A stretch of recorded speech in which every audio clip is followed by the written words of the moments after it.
Hello everybody, and welcome back to the channel. One of the reasons I love tabletop RPGs like Dungeons & Dragons is the way that you and your party can have a plan, only for it to go haywire. I've experienced the most crazy and fun sessions when this happens, and I love every minute of it. Though, unfortunately, that isn't always the case, and things could always take a turn for the worse, much like what happens in these next D&D horror stories. But first, I have to let you know that the algorithm dragon has made a return, and has made a demand that this video get 500 likes, or else he's going to have a field of sheep for dinner with a side of Doge. So I ask that you roll crit on that like button, subscribe, and share the video, to help me avoid a digestive demise. Though, with the begging for my life out of the way, let's hop right into these crazy stories. The Tickling That Led to 2 PC Deaths by Reddit user Borbster. A few years ago, I was in a Pathfinder group with a DM who was very by the book in how he ran stuff, never fudged dice, split up all the XP among characters and NPCs, and followed the module very closely.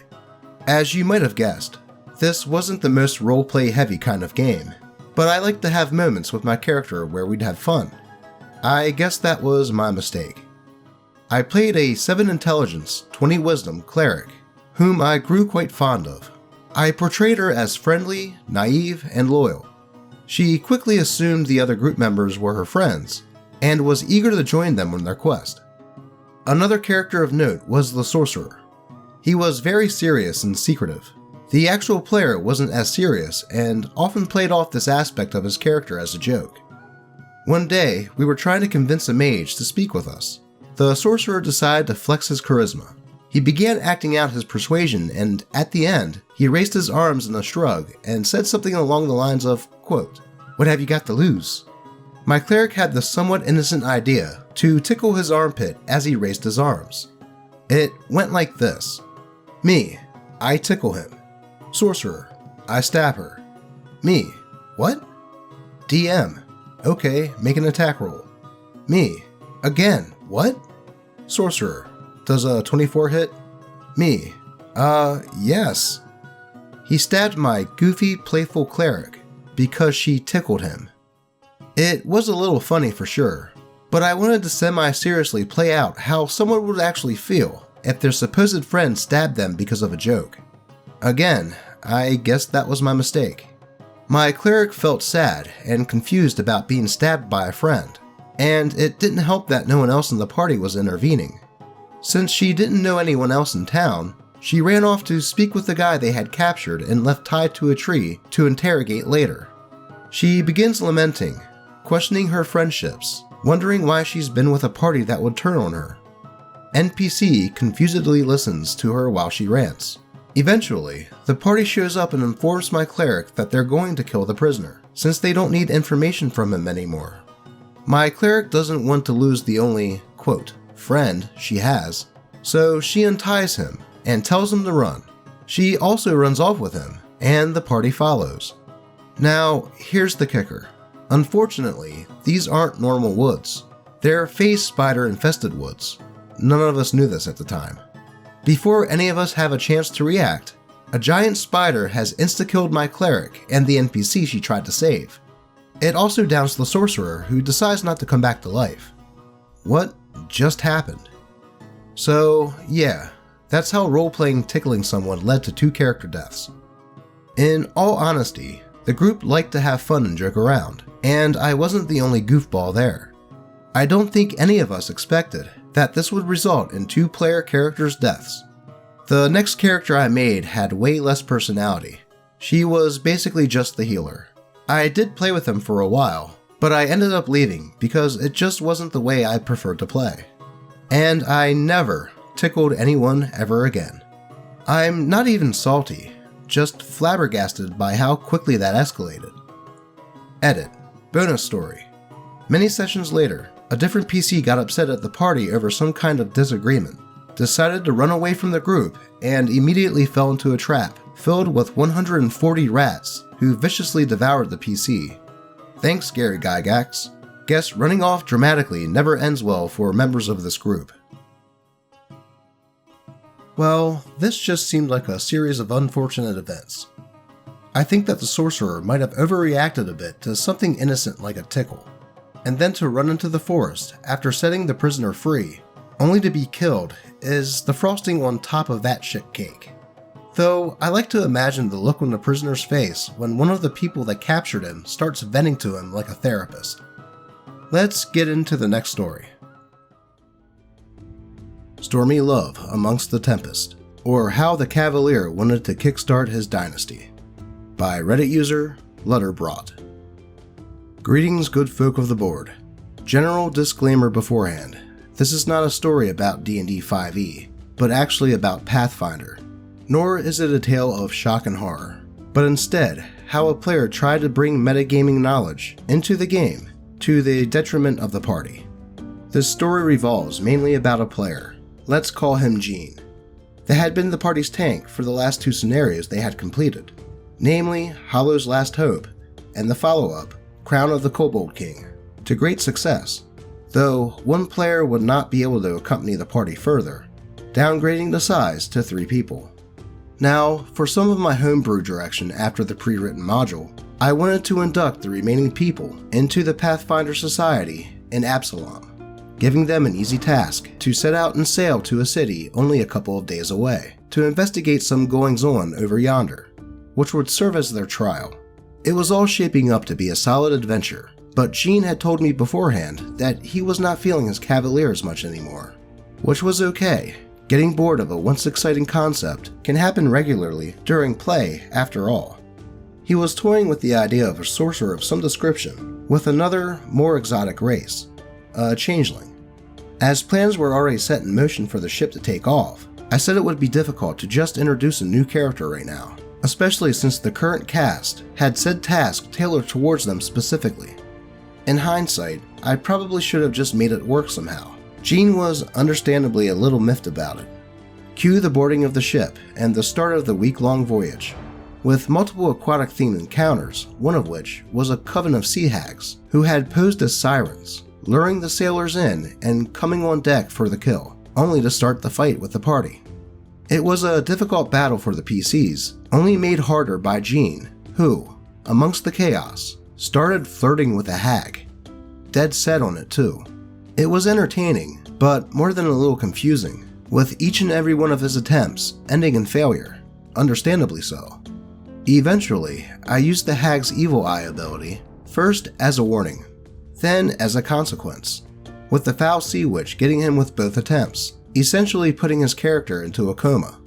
He was out, and the rest of the party, who were already having a tough time, almost died to the remaining hags. With some luck, they pulled through, with the Kitsune Druid, the party healer, out for the count, and the Elven Fighter in horrible shape. I decided to skip any additional planned battles and get them to port right quick, ending the session there early, with 2/3 of the party being out of commission. The other 2 players were a little bewildered, but I was more confused than anything. I asked Gene why he would decide to flirt with a creature in the middle of a fight, when the party needed him the most. His answer was priceless. He said, quote, "Well, I wanted a new character, right? I thought you decided on the hags for my sake, as changelings are the children of hags, and an unwilling male subject. Thought I could just, help you a little, and we could explain the appearance of my changeling child next session, made an adult through strong magic." I was baffled. It's not a bad angle, but he risked the party's life on his character getting it on with a sea witch. Funny thing is, I had not planned the specific encounter. It was the one time I rolled on a table for it. Bad choice on my part. Sad to say, but the group disbanded thereafter, with 2/3 calling it quits after the shenanigans of the Cavalier.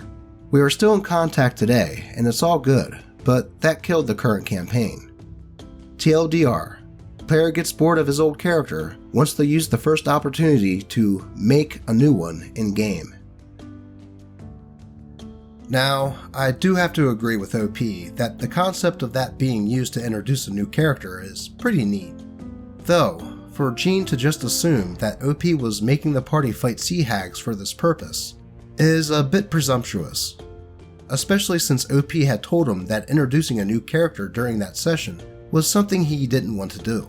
not to mention the metagaming knowledge that the character might not know, and playing him out of character. And by the sound of it, didn't only put his party at risk, but also may have caused the entire game to end. It's understandable to get tired of playing a character and want to make a new one, but you have to give the DM more notice and allow them to weave it into the narrative. Have you ever wanted to change characters in the middle of a campaign? If so, how did you and your DM go about doing it? I would love to know. On to the last story. Castle of Horrors. You can say that again. By Reddit user Young Country CD. So, I was playing some good old Dungeons & Dragons with some of my friends. One of the females in the group said that she had an experience being the Dungeon Master, so she was our Dungeon Master for this terrible adventure. I'm a male, and I typically play male characters. This time though, I thought it might be interesting to try playing a female.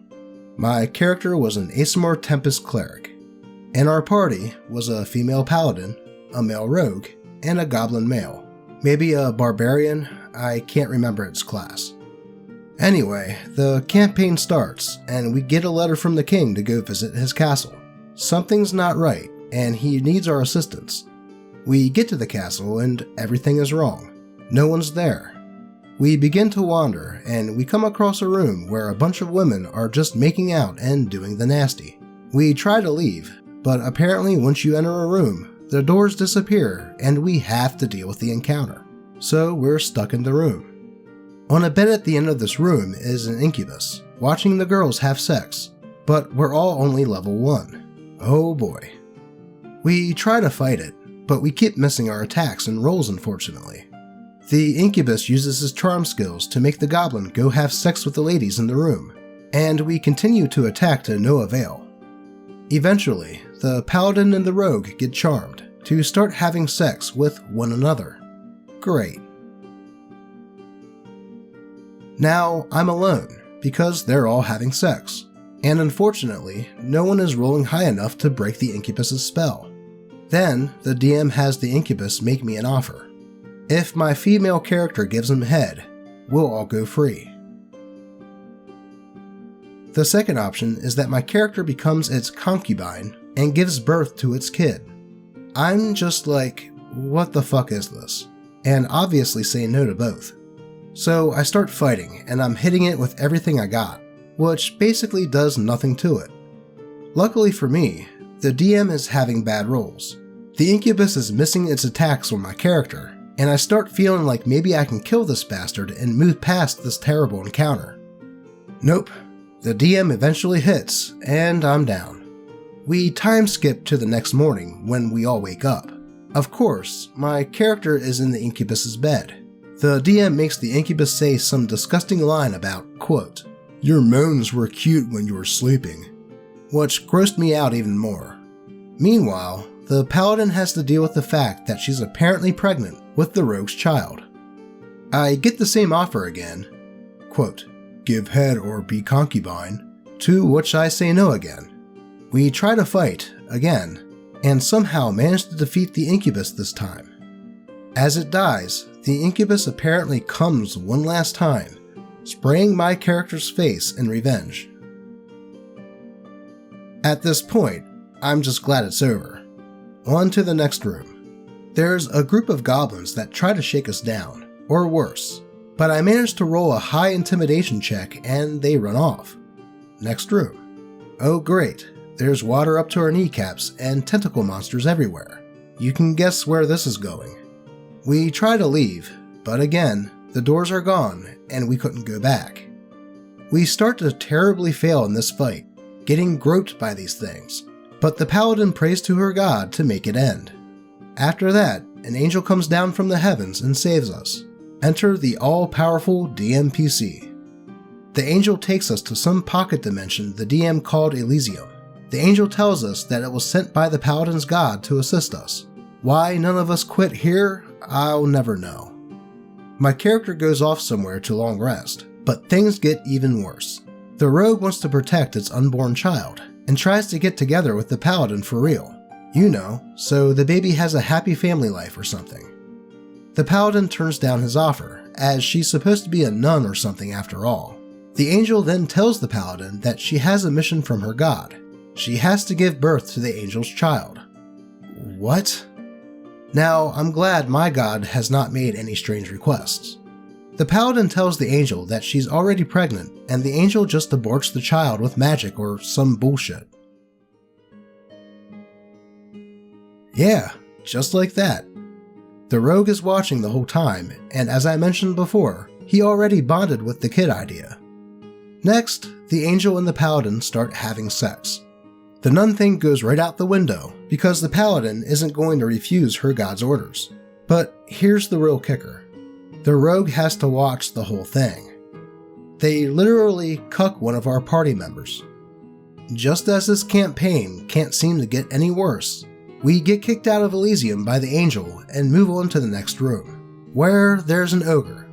It tells us that we have to pay tribute in order to move on. The player of the nun has seemingly given up on fighting because she just starts stripping for the ogre. I say, quote, "No, fuck this. We fight." And we move on to the next room after we kill the ogre. Now there's a little girl in a cage suspended over a pit. There's 2 buttons. One drops the child, one saves it. We pushed the wrong button. Child falls. Somehow we were able to pull the cage back up by the chain and save it. At this point, we're all fed up and angry. So we start arguing with the DM about how they're putting us through all this sexual bullshit and it's pissing us off. The DM was a friend of ours at this point, so we wanted to give her a chance. They got butthurt and cut off the entire campaign. And that ends the story of the Castle of Horrors. I didn't play female characters for a while after that. I never had to get raped as a man, so it was a good safety net. I'm over that now, as I've only played with good DMs, or been the DM since. We had other bad experiences in the game with this girl though. When a different friend of ours DM'd, her character got captured. We were all going to go save her, but the girl complained that her character wasn't being raped. As it turns out, she has this huge fetish for that, and doesn't shy away from telling people about it. She used an excuse of, in medieval times, this happened a lot and I like realism, to try and make this happen in games. Eventually, we stopped being friends with her altogether, and never had to worry about it again. Still though, the campaign still comes back into mind, and I can't help but think, wow, that was a damn shit show. What the actual hell did I just read?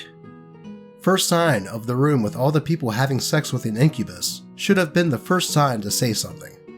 Then for the DM to make the paladin and rogue start doing the nasty would have been the time to just get up and leave. But somehow, OP and the other players stuck through this whole incubus ultimatum with OP. And then there's the business with the tentacle monster and the DMPC, and there's just so much crap here. I'm glad to hear that OP has parted ways with this DM, but holy god, why did he sit through that whole thing? I feel like I need a shower just for reading it. Anyways, I'm going to end the stories there in order to try to go wash my brain of that story. If you have a story that you would like to be read on the channel, feel free to comment a link below, post it on the channel subreddit r/DnD Doge, or even just DM me on Twitter. As always, I appreciate all of you, and if you will excuse me, I need a bath after that last story. Until next time.